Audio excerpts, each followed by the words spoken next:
अगर मैं कहूं कि हम जो इंसान हैं वो असल में इंसान कम और एक चलता फिरता बैक्टीरियल कॉलोनी ज्यादा है, तो ये बात शायद किसी साइंस फिक्शन फिल्म की कहानी लगे। हाँ बिल्कुल, सुनने में तो ऐसा ही लगता है ना? लेकिन हकीकत यही है। मतलब इंसानी शरीर में हमारी अपनी कोशिकाओं से कहीं ज्यादा संख्या इन सूक्ष्म जीवों यानी कि माइक्रोब्स की होती है। और ये एक ऐसा फैक्ट है जो अक्सर लोगों को हैरान कर देता है। बिल्कुल। हम अक्सर सोचते हैं कि भाई हाथ धो लिए तो वो बिल्कुल साफ हो गए, लेकिन अगर हम उन्हीं धुले हुए हाथों को एक शक्तिशाली माइक्रोस्कोप के नीचे रखें तो नजारा बिल्कुल अलग होगा। एकदम। वो खाली जगह एक घने और व्यस्त महानगर में बदल जाती है। एक ऐसी अनदेखी दुनिया जो नंगी आंखों से नहीं दिखती, लेकिन असल में हमारे पूरे अस्तित्व को नियंत्रित कर रही है। सही कहा। और यही इस पूरे विषय की सबसे बड़ी खूबी है।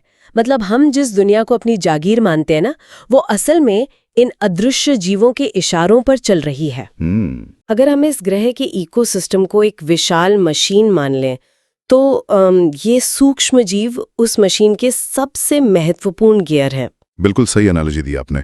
और आज के हमारे इस गहन विश्लेषण का आधार भी यही है। आज हम एक बहुत ही दिलचस्प स्रोत सामग्री पर बात कर रहे हैं, जिसका नाम है HEAS 102.pdf। इस डॉक्यूमेंट ने इस अदृश्य दुनिया के कई गहरे रहस्य खोले हैं। हाँ, मैंने भी जब इसे पढ़ा तो कई चीजें बिल्कुल नए नजरिए से समझ में आईं। तो आज का हमारा मिशन ये समझना है कि कैसे ये सूक्ष्म जीव एक ही समय में हमारे सबसे अच्छे दोस्त भी हो सकते हैं और हमारे सबसे खतरनाक दुश्मन भी। बिल्कुल, ये रिश्ता बहुत ही जटिल है। और इस रिश्ते को समझने के लिए हमें सतह से बहुत नीचे जाना होगा। हमें ये देखना होगा कि जीवन के सबसे छोटे स्तर पर आखिर चल क्या रहा है। ठीक है, तो चलिए इस पर विस्तार से बात करते हैं। सबसे पहले ये समझना जरूरी है कि ये सूक्ष्म जीव आखिर हैं कौन और रहते कहाँ हैं। स्रोत के अनुसार इन्हें मुख्य रूप से 4 श्रेणियों में बांटा गया है: बैक्टीरिया, फंगी, प्रोटोजोआ और कुछ शैवाल यानी एल्गी। बिल्कुल। और अगर इनके पते ठिकाने की बात करें तो मतलब ये हर जगह हैं। बर्फ जैसी जमा देने वाली ठंड से लेकर उबलते हुए गर्म झरनों तक, या सूखे रेगिस्तानों से लेकर दलदली जमीनों तक। हाँ, और इंसानों और जानवरों के शरीर के अंदर भी। सही बात है। अगर एक तरह से देखा जाए तो ये पृथ्वी के मून किराएदार हैं। हाँ बिल्कुल, जिन्होंने हर तरह के चरम मौसम में सरवाइव करना सीख लिया है। किराएदार वाली ये बात बिल्कुल सटीक है।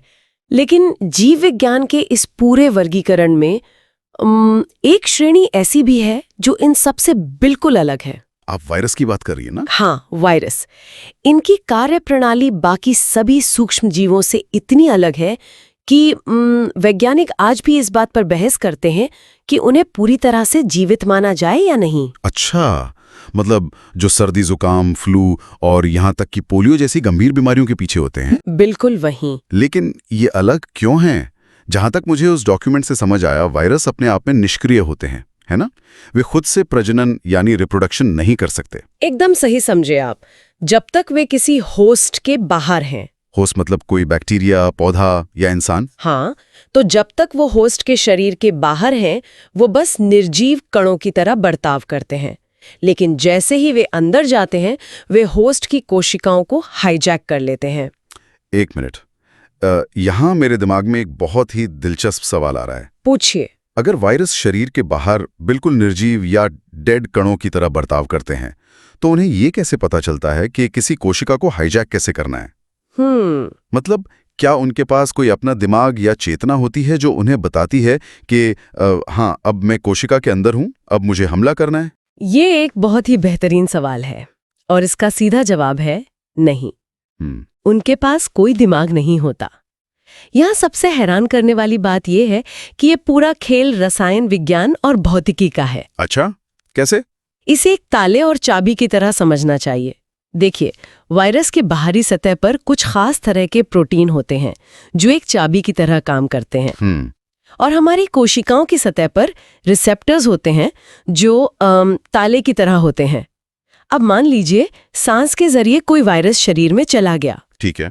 तो वो खून या फ्लूइड्स में बस ऐसे ही बेतरतीब ढंग से तैर रहा होता है।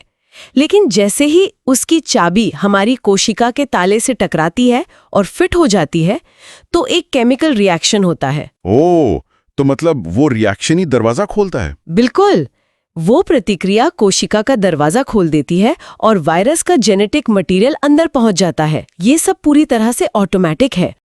क्या बात कर रहे हो?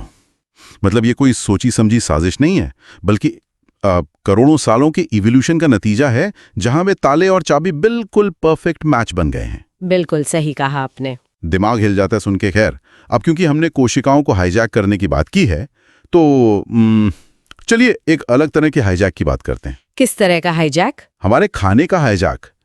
अक्सर हम मानते हैं कि रसोई में जो जादू होता है वो आग और मसालों का होता है। हाँ, बिल्कुल। लेकिन असल में हमारे खाने पीने की चीजों का एक बहुत बड़ा हिस्सा इन्हीं सूक्ष्म जीवों पर निर्भर है। इसमें तो कोई शक ही नहीं है। मानव सभ्यता ने हजारों सालों से अनजाने में ही सही, इन सूक्ष्म जीवों को अपने फायदे के लिए इस्तेमाल किया है। जैसे दूध से दही का बनना सबसे बेहतरीन और आम उदाहरण। हाँ, मतलब दूध में लैक्टोबैसिलस नाम का एक बैक्टीरिया होता है। जब हम हल्के गर्म दूध में थोड़ा सा दही मिलाते हैं तो असल में हम उस दूध के अंदर करोड़ों लैक्टोबैसिलस बैक्टीरिया छोड़ रहे होते हैं। बिल्कुल, और वे उस अनुकूल तापमान में तेजी से अपनी संख्या बढ़ाते हैं। और यहाँ जो बायोलॉजिकल मैकेनिज्म काम कर रहा है ना, वो बहुत दिलचस्प है। ये बैक्टीरिया दूध में मौजूद लैक्टोज नाम की प्राकृतिक चीनी को खाता है और उसे लैक्टिक एसिड में बदल देता है। अच्छा, तो उस एसिड की वजह से दूध जमता है? हाँ, बिल्कुल। वही एसिड दूध के प्रोटीन को जमा देता है, जिससे वो गाढ़ा होकर दही बन जाता है। और मजे की बात यह है कि ये सिर्फ दूध तक सीमित नहीं है। भटूरे, इडली और बेकिंग में यीस्ट का जो इस्तेमाल होता है वो भी तो ऐसा ही कुछ है। हाँ, यीस्ट तो बहुत जरूरी है। मैं तो यीस्ट को एक माइक्रो बेकर की तरह देखता हूँ। जब मैदे में थोड़ा सा यीस्ट और चीनी मिलाई जाती है तो यीस्ट उस चीनी को खाता है और सांस लेने के दौरान कार्बन डाइऑक्साइड गैस छोड़ता है। बिल्कुल सही। और वही गैस आटे के अंदर फंसकर बुलबुले बना देती है ना? जिससे आटा फूल जाता है। एकदम सही। लेकिन अगर हम इसे व्यापक संदर्भ में देखें, तो यीस्ट सिर्फ हमारी रसोई तक सीमित नहीं है। ये दुनिया की कुछ सबसे बड़ी इंडस्ट्रियों का आधार है। जैसे कि वाइन या शराब इंडस्ट्री? हाँ, 1857 में लुई पाश्चर ने जिस फर्मेंटेशन की खोज की थी वो यही प्रक्रिया है। जब ऑक्सीजन की कमी होती है तो यीस्ट इसी प्राकृतिक शर्करा को अल्कोहल में बदल देता है।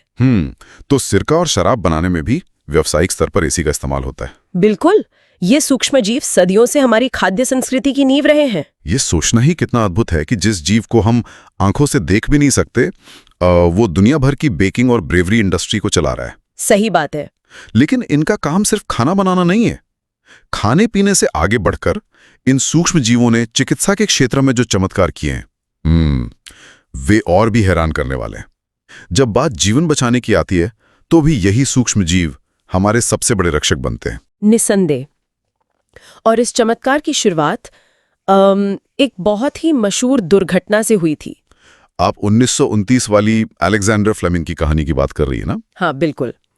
वे एक बीमारी फैलाने वाले बैक्टीरिया पर काम कर रहे थे और फिर अचानक उन्होंने देखा कि उनकी एक कल्चर प्लेट पर हरे रंग का मोल्ड यानी एक तरह की फंगी उगाई है। और सबसे हैरानी की बात ये थी कि जहां जहां वो मोल्ड था वहां बैक्टीरिया की ग्रोथ रुक गई थी, बल्कि कई बैक्टीरिया तो मर भी चुके थे। क्या बात है। और इसी दुर्घटना से दुनिया की पहली एंटीबायोटिक पेनिसिलिन का जन्म हुआ। अगर हम इसके पीछे के विज्ञान को समझें तो ये असल में सूक्ष्म जीवों के बीच संसाधनों के लिए चलने वाला एक प्राकृतिक युद्ध है। मतलब खाने और जगह के लिए लड़ाई। बिल्कुल। फंगी और बैक्टीरिया दोनों को एक ही तरह का खाना और जगह चाहिए होती है। इसलिए फंगी ने इवोल्यूशन के दौरान कुछ ऐसे केमिकल बनाना सीख लिया जो बैक्टीरिया को मार देते हैं, ताकि फंगी को सारा खाना मिल सके। हाँ, इंसानों ने बस उस प्राकृतिक केमिकल हथियार को लैब में निकालकर अपने फायदे के लिए इस्तेमाल करना शुरू कर दिया। आज स्ट्रेप्टोमाइसिन और टेट्रासाइक्लिन जैसी कई दवाइयाँ इसी तरह फंगी और बैक्टीरिया से बनती हैं। यहाँ एक बहुत ही दिलचस्प बात सामने आती है। जी। अक्सर देखा जाता है कि डॉक्टर एंटीबायोटिक का एक पूरा कोर्स देते हैं, कहते हैं कि 5 दिन खानी है या 7 दिन खानी है। हाँ, बिल्कुल। लेकिन लोग अक्सर क्या करते हैं कि 2 दिन दवा खाई, बुखार उतर गया तो दवा छोड़ दी। हाँ, ये बहुत आम बात है। एक आम धारणा यह है कि भाई शरीर में कम केमिकल जाएगा तो वो शरीर के लिए बेहतर ही होगा। उस डॉक्यूमेंट में इस पर खास जोर दिया गया है कि कोर्स पूरा करना जरूरी है। तो अगर कोई बीच में ही दवा छोड़ दे तो शरीर के अंदर असल में क्या नुकसान हो रहा होता है? ये एक बहुत ही गंभीर समस्या है।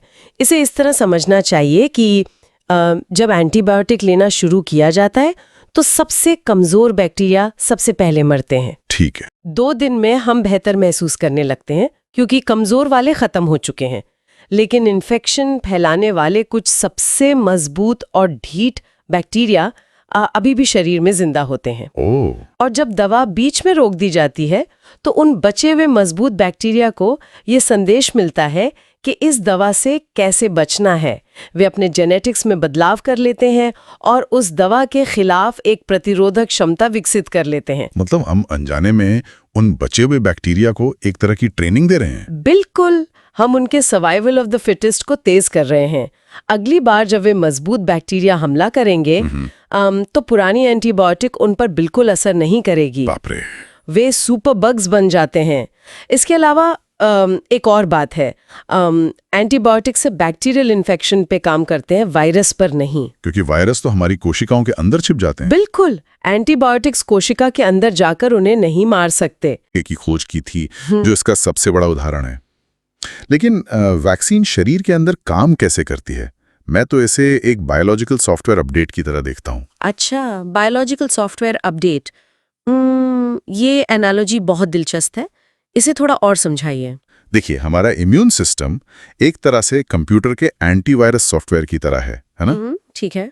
जब वैक्सीन दी जाती है तो असल में शरीर में उस बीमारी के मृत या बेहद कमजोर सूक्ष्मजीव डाले जाते हैं। वे इतने कमजोर होते हैं कि बीमारी नहीं फैला सकते। बिल्कुल। लेकिन वे एक सिग्नेचर या कोड की तरह काम करते हैं। हमारा इम्यून सिस्टम उस कोड को स्कैन करता है, उसे खतरे के रूप में पहचानता है और उससे लड़ने के लिए एंटीबॉडी बनाता है। हाँ, और सबसे बड़ी बात यह है कि शरीर उस दुश्मन के कोड को अपनी मेमोरी में सेव कर लेता है। बिल्कुल, एक सॉफ्टवेयर अपडेट की तरह। एकदम। बहुत खूब। और इस अपडेट का फायदा ये होता है कि भविष्य में जब कोई जिंदा और असली वायरस शरीर पर हमला करता है तो हमारे इम्यून सिस्टम के पास पहले से ही उसे खत्म करने का तरीका मौजूद होता है। उसे फिर से सोचना नहीं पड़ता। बिल्कुल, वो बिना समय बर्बाद किए सीधे एंटीबॉडी छोड़ता है और बीमारी को पनपने से पहले ही रोक देता है। पोलियो, टीबी और हेपेटाइटिस जैसी बीमारियों को इसी तरीके से रोका जाता है। अब तक हमने देखा कि ये सूक्ष्मजीव इंसान के शरीर को कैसे बचाते हैं, लेकिन अगर हम शरीर से बाहर निकलकर वो पूरी पृथ्वी की बात करें तो पर्यावरण को बनाए रखने में भी इन्हीं का हाथ है। बिल्कुल, सफाई कर्मी का काम करते हैं ये। हाँ, स्रोत सामग्री में एक बहुत ही रोचक प्रयोग दिया गया है, बूझो और पहेली का प्रयोग। 2 गमलों का प्रयोग था वो। हाँ, मुझे याद है। एक गमले में पौधों का कचरा, सब्जियों के छिलके वगैरह डाले गए और दूसरे में पॉलीथीन, कांच और प्लास्टिक रखा गया। कुछ हफ्तों बाद क्या हुआ कि जो जैविक कचरा था वो पूरी तरह से गायब होकर खाद बन गया, जबकि प्लास्टिक वैसा ही रहा। इसे हम विज्ञान की भाषा में डिकम्पोजिशन कहते हैं। और इसके पीछे का मैकेनिज्म क्या है? मैकेनिज्म बहुत सीधा है। मिट्टी में मौजूद सूक्ष्मजीव कुछ खास तरह के एंजाइम्स छोड़ते हैं। ये एंजाइम मरे हुए पौधों और जानवरों के जटिल कार्बनिक पदार्थों को तोड़कर बहुत ही सरल पोषक तत्वों में बदल देते हैं। अच्छा, और वही पोषक तत्व फिर वापस मिट्टी में मिल जाते हैं? बिल्कुल, जिन्हें फिर नए पौधे इस्तेमाल करते हैं। रही बात प्लास्टिक और कांच की, तो वे इसलिए नहीं टूटते क्योंकि सूक्ष्म जीवों के पास उन कृत्रिम रसायनों को तोड़ने वाले एंजाइम होते ही नहीं हैं। अगर ये प्राकृतिक सफाई कर्मी ना हो तो सोचिए पूरी दुनिया मरे हुए जीवों और कचरे के पहाड़ के नीचे दब जाएगी। सही बात है। लेकिन सफाई से भी बड़ा एक और जादू है जो मिट्टी के अंदर चल रहा है, हवा से खाद बनाना। Nitrogen fixation. हाँ, मतलब वायुमंडल में 78% नाइट्रोजन गैस है। ये प्रोटीन बनाने के लिए सबसे जरूरी तत्व है। लेकिन समस्या ये है कि पौधे और जानवर इस नाइट्रोजन को सीधे हवा से सांस के जरिए अंदर नहीं ले सकते। ये तो बिल्कुल ऐसा हो गया जैसे समंदर के बीचों बीच प्यासे बैठे होना। पानी हर जगह है लेकिन उसे पिया नहीं जा सकता। बिल्कुल सही कहा। और यहीं पर मिट्टी में मौजूद कुछ खास बैक्टीरिया हीरो बनकर सामने आते हैं, जैसे वो राइजोबियम नाम का बैक्टीरिया। हाँ, राइजोबियम। ये मटर और बीन्स जैसे फलीदार पौधों की जड़ों की गांठों में रहता है और ये एक सिम्बायोटिक रिलेशनशिप का बहुत अच्छा उदाहरण है। यानी ऐसा रिश्ता जहां दोनों का फायदा हो। इसमें लेन देन कैसे होता है? देखिए, पौधे बैक्टीरिया को रहने के लिए एक सुरक्षित जगह देते हैं और प्रकाश संश्लेषण से बनी चीनी देते हैं। ठीक है। बदले में राइजोबियम बैक्टीरिया हवा में मौजूद उस बेकार नाइट्रोजन गैस को सोखता है और एक रासायनिक प्रक्रिया के जरिए उसे अमोनिया या नाइट्रेट जैसे यूजेबल कंपाउंड्स में बदल देता है। और फिर पौधे इन कंपाउंड्स को अपनी जड़ों से पानी के साथ आसानी से सोख लेते हैं। बिल्कुल। और जब जानवर उन पौधों को खाते हैं तो वो नाइट्रोजन जानवरों तक पहुंचती है। लेकिन ये लूप पूरा कैसे होता है? मतलब नाइट्रोजन वापस हवा में कैसे जाती है? जब पौधे और जानवर मरते हैं तो मिट्टी में मौजूद दूसरे सूक्ष्मजीव उनके शरीर के प्रोटीन को वापस नाइट्रोजन गैस में बदलकर हवा में छोड़ देते हैं। क्या बात है! ये एक परफेक्ट लूप है जिसे नाइट्रोजन साइकिल कहते हैं। इसी वजह से वायुमंडल में नाइट्रोजन की मात्रा हमेशा 78% ही बनी रहती है। ये सच में प्रकृति का अल्टीमेट रिसाइकलिंग प्लांट है। लेकिन अभी तक की चर्चा सुनकर किसी को भी लग सकता है कि सूक्ष्म जीव तो सिर्फ भलाई का काम करते हैं, प्रकृति के सबसे बड़े संत हैं। हाँ, लेकिन कहानी इतनी भी सीधी नहीं है। बिल्कुल, हर कहानी में एक विलन होता है। और अब हमें उस दूसरे और डरावने पहलू को देखना होगा जिन्हें रोगजनक या पैथोजेंस कहते हैं। सही कहा। ये वे सूक्ष्म जीव हैं जो इंसानों, पौधों और जानवरों में बीमारियां फैलाते हैं। जो बीमारियां एक संक्रमित व्यक्ति से किसी स्वस्थ व्यक्ति में हवा, पानी या सीधे संपर्क के जरिए फैलती हैं, उन्हें संक्रामक रोग या कम्युनिकेबल डिजीज कहा जाता है। हैजा और टीबी इसके प्रमुख उदाहरण हैं। एक बात जो मुझे हमेशा हैरान करती है वो है इन पैथोजेंस के ट्रांसपोर्टेशन का तरीका। मतलब जो वाहक या कैरियर्स होते हैं, मक्खी और मच्छर जैसे। हाँ, हम जानते हैं कि घरेलू मक्खी गंदी जगहों पर बैठती है और फिर हमारे खाने पर आ जाती है। लेकिन सवाल ये है कि जब वो खाना हमारे पेट में जाता है, जहां बहुत तेज पेट का एसिड होता है, बिल्कुल, उस खतरनाक स्टमक एसिड में ये पैथोजन जिंदा कैसे बच जाते हैं? ये इवोल्यूशन का एक और खतरनाक पहलू है। कई पैथोजन जैसे हैजा फैलाने वाले बैक्टीरिया अपने चारों ओर एक बहुत ही सख्त परत बना लेते हैं जिसे सिस्ट कहते हैं। अच्छा, एक तरह की ढाल। हाँ, ये ढाल उन्हें पेट के तेज एसिड से बचाती है। जब वे पेट से निकलकर सुरक्षित आंतों में पहुंचते हैं तो वे अपनी सिस्ट से बाहर आकर तबाही मचाना शुरू कर देते हैं। बाप रे! और मच्छरों का तरीका तो इससे भी ज्यादा एडवांस्ड है। बिल्कुल। मच्छर जैसे कि मादा एनाफिलीज जो मलेरिया का पैरासाइट लेकर चलती है, या मादा एडीज जो डेंगू का वायरस फैलाती है, वे तो पेट के एसिड वाले रास्ते से जाते ही नहीं है। वो सीधे खून में जाते हैं ना? हाँ, मच्छर एक तरह से उड़ने वाली बायोलॉजिकल सिरिंज की तरह काम करते हैं। वे पैथोजन को सीधे हमारे खून में इंजेक्ट कर देते हैं, जिससे शरीर का पहला डिफेंस सिस्टम पूरी तरह बाईपास हो जाता है। इसी वजह से रुके हुए पानी को हटाना इतना जरूरी है ताकि ये बायोलॉजिकल सिरिंज पनप ही ना सके। बिल्कुल सही। और ये तबाही सिर्फ इंसानों तक सीमित नहीं है। स्रोत में रॉबर्ट कोच का जिक्र है, जिन्होंने 1876 में एंथ्रेक्स बैक्टीरिया की खोज की थी। हाँ, जो जानवरों और इंसानों दोनों के लिए खतरनाक है। और पौधों में भी फंगी और बैक्टीरिया की वजह से रस्ट या सिट्रस कैंकर जैसी बीमारियां होती हैं, जो पूरी फसल बर्बाद कर देती हैं। लेकिन फसलों का बर्बाद होना तो खेत की बात है।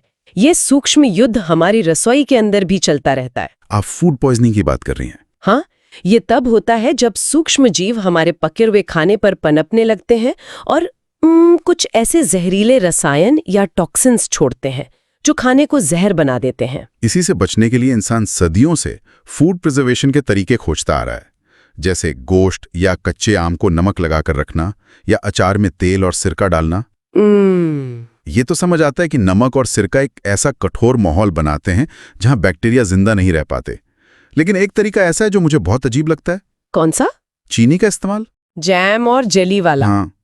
मतलब चीनी तो मीठी होती है और बैक्टीरिया को ग्लूकोज पसंद होता है, तो फिर चीनी खाने को खराब होने से कैसे बचाती है? ये तो उल्टी बात हो गई। ये अक्सर लोगों को अजीब लगता है, लेकिन इसके पीछे जो विज्ञान है उसे ऑस्मोसिस कहते हैं। ऑस्मोसिस? हाँ। वो कैसे काम करता है? देखिए, जीवित रहने के लिए बैक्टीरिया को नमी यानी पानी की जरूरत होती है। जब किसी खाने में बहुत ज्यादा मात्रा में चीनी मिला दी जाती है तो उस खाने के अंदर चीनी का कॉन्सेंट्रेशन बहुत अधिक हो जाता है। ठीक है। ऑस्मोसिस के नियम के अनुसार पानी हमेशा कम कॉन्सेंट्रेशन से अधिक कॉन्सेंट्रेशन की तरफ भागता है। मतलब? आसान भाषा में इसका क्या असर होता है? मतलब ये कि जब कोई बैक्टीरिया उस मीठे जैम पर बैठता है तो जैम की चीनी उस बैक्टीरिया की कोशिका के अंदर मौजूद पानी को जोर से अपनी तरफ खींच लेती है। ओह, बैक्टीरिया का सेल पूरी तरह से सूख जाता है और वो सिकुड़ कर मर जाता है। अगर आसान भाषा में कहें तो चीनी एक ऐसा स्पंज बन जाती है जो बैक्टीरिया की सारी नमी सोखकर उसे प्यास से मार डालती है। वाह, मतलब चीनी असल में बैक्टीरिया के लिए एक रेगिस्तान बना देती है। बिल्कुल। और आधुनिक समय में फूड प्रिजर्वेशन का एक और तरीका है पाश्चुरीकरण। दूध वाला पाश्चुरीकरण। हाँ, इसमें दूध को करीब 70 डिग्री सेल्सियस पर 15 से 30 सेकंड के लिए गर्म किया जाता है और फिर अचानक से ठंडा कर लिया जाता है। तो इससे बैक्टीरिया मर जाते हैं? हाँ, इस प्रक्रिया में थर्मल शॉक का मैकेनिज्म काम करता है। तापमान में अचानक हुए इस भारी बदलाव को सूक्ष्म जीवों की कोशिकाएं बर्दाश्त नहीं कर पाती और उनकी सेल वॉल फट जाती है। यही कारण है कि पाश्चुरीकृत दूध को बिना उबाले भी सुरक्षित रूप से पिया जा सकता है। तो इस पूरी चर्चा का निष्कर्ष क्या निकलता है? अगर इस पूरी तस्वीर को एक साथ रखकर देखा जाए तो ये स्पष्ट है कि ये ग्रह हमारा नहीं है। हम हर रोज हर पल एक निरंतर चलने वाले सूक्ष्म युद्ध के बीच जी रहे हैं। बिल्कुल। एक तरफ वे सूक्ष्म जीव हैं जो हमारी रोटी फुला रहे हैं, हमें जीवन रक्षक दवाइयां दे रहे हैं, हमारे कचरे को साफ कर रहे हैं और हवा से खींचकर मिट्टी में खाद डाल रहे हैं। और दूसरी तरफ वे हैं जो हमें बीमार करने और हमारे अस्तित्व को मिटाने की ताक में बैठे हैं। और इस युद्ध में जानकारी ही हमारा सबसे बड़ा हथियार है। जब ये समझ में आता है कि ये सिस्टम कैसे काम करता है, तभी हमें एंटीबायोटिक का पूरा कोर्स करने का महत्व समझ में आता है। हाँ, बिल्कुल। या ऑस्मोसिस के जरिए खाने को बचाने का विज्ञान समझ आता है। इस पूरी चर्चा ने ये साबित कर दिया है कि प्रकृति ने पृथ्वी पर सूक्ष्म जीवों का एक अचूक और परफेक्ट चक्र बनाया है, जिसके बिना जीवन संभव ही नहीं है। सही कहा। हमारी पूरी सभ्यता ही इन अदृश्य कारीगरों के कंधों पर टिकी है। इस पूरी जानकारी को समेटते हुए अब सुनने वालों के लिए एक विचार छोड़कर जाने का वक्त है। हमने देखा कि धरती का पूरा इकोसिस्टम इन सूक्ष्म जीवों पर निर्भर है। लेकिन जरा सोचिए, भविष्य में जब मानवता मंगल ग्रह पर या ब्रह्मांड में किसी और जगह पर जीवन बसाने जाएगी तो क्या होगा? ये एक बहुत ही गहरा सवाल है। वहां ना तो राइजोबियम बैक्टीरिया होगा, न लैक्टोबैसिलस और ना ही कचरा साफ करने वाली फंगी। तो क्या वहां के बंजर माहौल में सर्वाइव करने के लिए इंसानों को अपनी प्रयोगशालाओं में डिजाइन किए गए बिल्कुल नए कृत्रिम सूक्ष्म जीव बनाने पड़ेंगे? या फिर क्या हम इस धरती के इन अनदेखे दोस्तों की पूरी फौज को अंतरिक्ष यान में भरकर अपने साथ ले जाने वाले हैं? क्योंकि ऐसा लगता है कि उनके बिना शायद हम इस ब्रह्मांड में कहीं भी जिंदा ना रह सकें। बिल्कुल। ये एक ऐसा सवाल है जो हमारे अस्तित्व को एक नए नजरिए से देखने पर मजबूर करता है। खैर, इसी विचार के साथ आज के इस गहरे विश्लेषण को यहीं विराम दे